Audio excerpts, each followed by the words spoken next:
زموږ سره پارت 5 چې کوم دی هغه به د تیوري نه پریکټیکل ته ځي. موږ به ګوره دا ډېر زیاته یو لازمي ده چې تاسو تیوري ته غوږ کېږدئ او ځان پوه کړئ.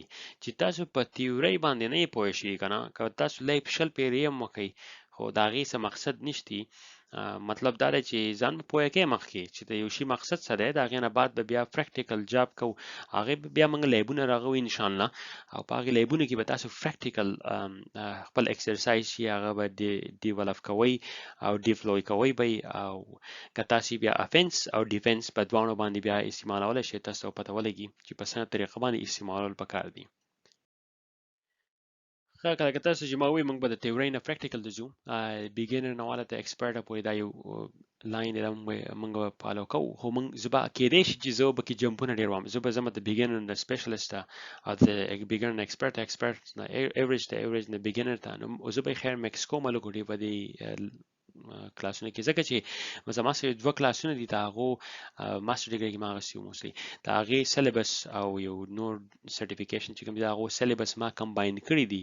نو د هغې نه ما کوم چې هغه امپورټنټ کم نیډ ټو نو ټایپ تینګ دی، نو هغه ما راغستی دی، او هغه به انشاءالله تاسو ته په دې کورس کې موږ پریزنټ کوو. بیا به تاسو د دې کور کې تاسو چې دا کورس ګورئ، کوشش وکړئ چې تاسو پوه شئ چې د دې کورس نه موږ څه پیدا لو، او مقصد یې څه دی، او فایده یې څه اخیستل پکار دي. تاسو ته یو کلیر پته ولګي چې تاسو ته چویس راځي د انفارمیشن سکیورټي په باره کې، چې تاسو پوهیږئ چې کم چویس اخیستل پکار دي، څه نمونه سافټویر پکار دی چې انسټال یې کړو، یا یې والم چې زما انفارمیشن یا چې دی هغه سیو شي.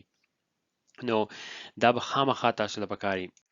بیا تاسو له پکار دي چې پوه شئ چې تاسو بوت د وای ان هاو، تاسو ولی یو کار داسې کوئ، او دا ولی کوئ او څنګه یې کوئ. په دې باندې موږ تاسو پوه کړو چې په دې کورس کې به تاسو دا پته ولګي چې دا کار موږ ولی کوو او څنګه یې کوو.